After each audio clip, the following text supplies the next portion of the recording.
Hi everybody, Father Rich Jasper from Immaculate Conception and St. Jude Mission Church in Elkton, Maryland.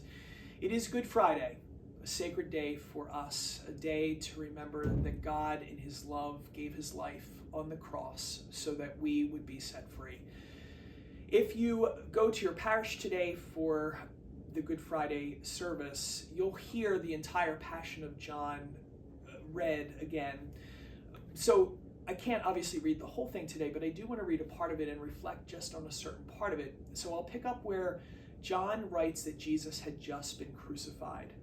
And so John says, when the soldiers had crucified Jesus, they took his clothes and divided them into 4 shares, a share for each soldier. They also took his tunic, but the tunic was seamless, woven into one piece from the top down. So they said to one another, let's not tear it, but cast lots for it to see whose it will be, in order that the passage of Scripture might be fulfilled that says, they divided my garments among them, and for my vesture they cast lots. This is what the soldiers did. Standing by the cross of Jesus were his mother and his mother's sister Mary, the wife of Clopas, and Mary of Magdala. When Jesus saw his mother and the disciple there whom he loved, he said to his mother, Woman, behold your son. Then he said to the disciple, Behold your mother. And from that hour the disciple took her into his home. After this, aware that everything was now finished, in order that the Scripture might be fulfilled, Jesus said, I thirst.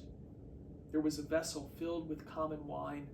So they put a sponge soaked in wine on a sprig of hyssop and put it up to his mouth. When Jesus had taken the wine, he says, It is finished. And bowing his head, he handed over the Spirit. Mother Teresa, in all of her homes, above a crucifix that she puts in every chapel, or has her sisters put up in every chapel, there are the words, I thirst. The words of Jesus from the cross. And we know, of course, that when Jesus is crying out in his last breath, I thirst, he's crying out in love, not because he wants the sprig of wine held up to his lips, but he thirsts for us, for our souls, for us to come back to him. Because everything that Jesus does, everything that God does, is simply to call us back to love. And I know that has been the message throughout Lent. It seems like every reflection I say, God is calling us back to love. But that's what covenant is. And that's exactly what God has been crying out from the dawn of time when Adam and Eve sinned. I want you back. And the cross is the fulfillment of that I want you back, that I thirst.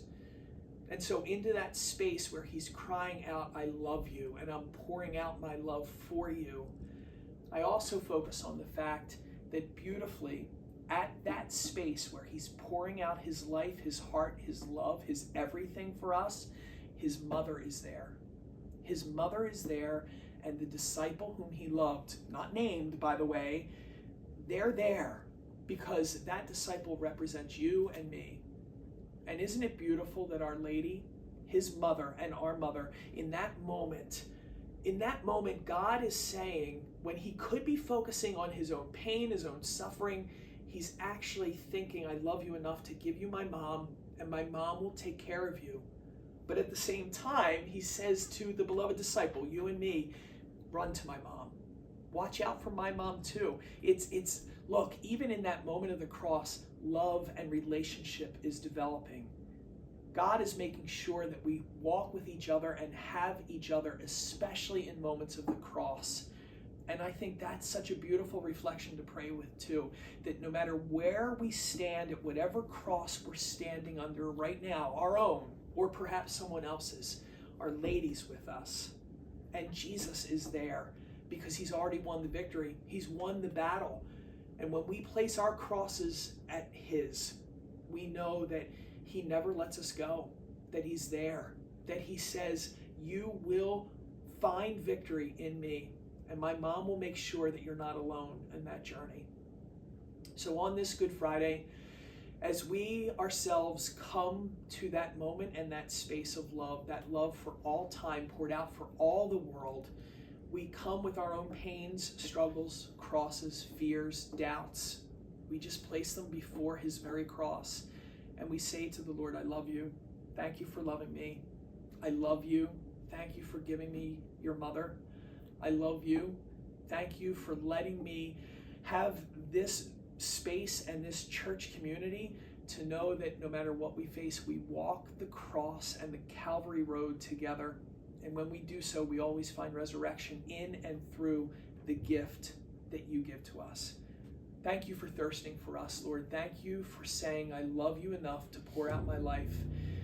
Hold on to the fact that when he cries out from the cross, I thirst. He thirsts for you. He thirsts for me. And in return, we give him our hearts, our lives, our love, our crosses. And that truly is what he takes. And that's what quenches that beautiful thirst of his. Have a blessed and holy Good Friday.